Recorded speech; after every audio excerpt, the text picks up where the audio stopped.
प्रत्येक मॉन्सूनमध्ये मुंबईमध्ये 800 झाडं पडतात. काल एका दिवसामध्ये 350 झाडं पडली आहेत. आणि आजचा दिवस हा त्याहीपेक्षा गंभीर आहे.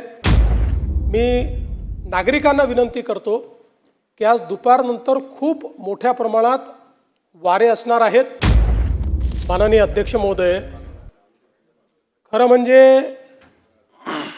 एक अतिशय अनप्रेसिडेंटेड अशा प्रकारची परिस्थिती आपल्याला निसर्गाच्या माध्यमातून तयार झालेली पाहायला मिळते. सभागृहामध्ये काही गोष्टी या ठिकाणी विरोधी पक्षांनी उपस्थित केल्या. त्याचं गांभीर्य आहेच, त्या गंभीरने असं मी बिलकुल म्हणणार नाही. मात्र या संदर्भात आपण लक्षात घेतलं पाहिजे की काल साधारणपणे 50 किलोमीटर ताशी असे वारे त्या ठिकाणी वाहत होते. आणि आपण जर मुंबईमध्ये बघितलं, ॲव्हरेज दरवर्षी 800 झाडं पडतात. प्रत्येक मॉन्सूनमध्ये मुंबईमध्ये 800 झाडं पडतात.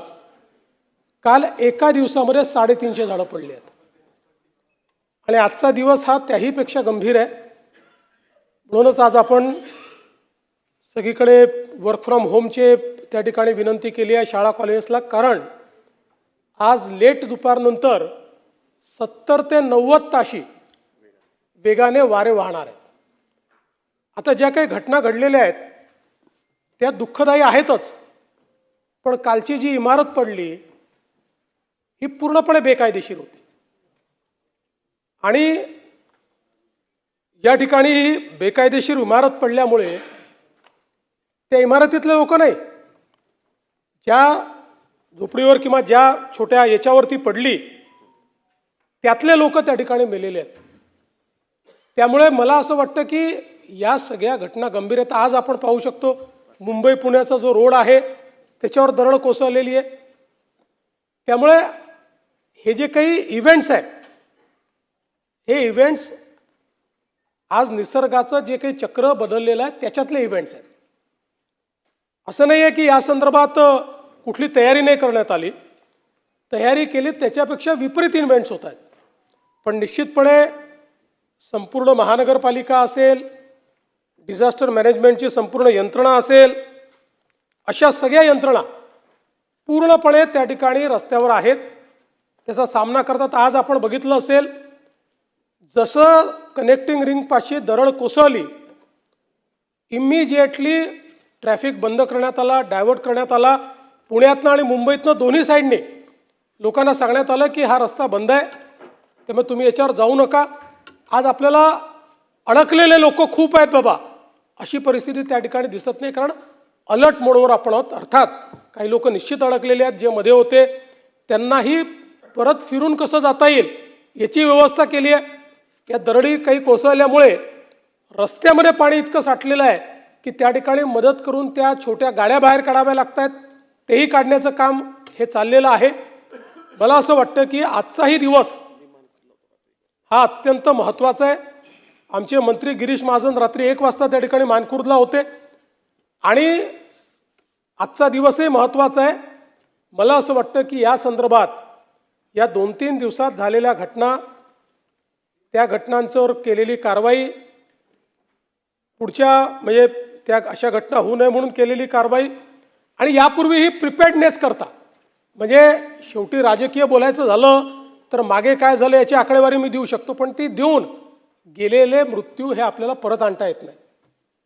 आणि म्हणून मला असं वाटतं की या संदर्भात आपल्याला थोडं संवेदनशीलतेनं त्या ठिकाणी राहावं लागेल. या संदर्भात उद्या पूर्ण म्हणजे आताही निवेदन माझ्याकडे तयार आहे, पण आजचा दिवसही महत्त्वाचा आहे. त्यामुळे अर्धवट निवेदन करण्याच्या ऐवजी उद्या या संदर्भात संपूर्ण निवेदन हे आपण या ठिकाणी करू. पण आज या सभागृहाच्या माध्यमातून मी नागरिकांना विनंती करतो की आज दुपारनंतर खूप मोठ्या प्रमाणात वारे असणार आहेत. त्यामुळे झाडांवर त्याचा परिणाम होऊ शकतो. टीन वगैरे जिथे लागले असतात तिथे परिणाम होऊ शकतो. या दृष्टीनं लोकांनी सजग राहण्याची आवश्यकता आहे. 2 दिवस झाले ज्या ज्या ठिकाणी आपल्याला असं वाटतंय की इथे काही दुर्घटना होऊ शकते तिथले लोक बाहेर काढलेले आहेत, त्यांना काही वेगवेगळ्या ठिकाणी आपण ठेवलेलं आहे, पण लोकांनी ही सावधानता ठेवावी. शक्यतोवर सगळा प्रवास टाळावा. कोणीही आत्ता या परिस्थितीमध्ये अत्यावश्यक असल्याशिवाय प्रवास करू नये. आणि विशेषतः युवांना माझी विनंती आहे की आजचे वारे आणि एकूण पावसाची परिस्थिती बघता टुरिझम म्हणजे ज्याला आपण असं म्हणतो की लोकांना युवांना आवडतं पावसात जाणं, धबधब्यांवर जाणं, तर आज ते टाळावं अशा प्रकारची मी सर्वांना नागरिकांना विनंती करतो. आणि पूर्ण प्रशासन अलर्ट मोडवर आहे. 12 वाजता पुन्हा आम्ही जे आपलं राज्य आपत्ती व्यवस्थापन कक्ष आहे त्या ठिकाणी एक पूर्ण महाराष्ट्रातला आढावा घेतो. सगळ्यांना अलर्ट मोडवर ठेवण्याचं काम त्या ठिकाणी आम्ही करतो. आणि मी विश्वास देतो की यंत्रणा कुठेही कमी पडणार नाही. ज्या ठिकाणी कुठे कमतरता राहिली असेल तर ती दूर करण्याचं काम हे आपण राज्य शासनाच्या वतीनं निश्चितपणे करू. ठीक आहे. नाही बसा. अतिवृष्टीची परिस्थिती जी आहे ती एका दृष्टीने बघितलं तर ही फोर्स मेजर आहे, कोणाच्या हातात नसते. परंतु अशी परिस्थिती हाताळण्यासाठी सगळ्यांचं सहकार्य असेल तर ती अधिक प्रभावशालीरित्या हाताळली जाऊ शकते.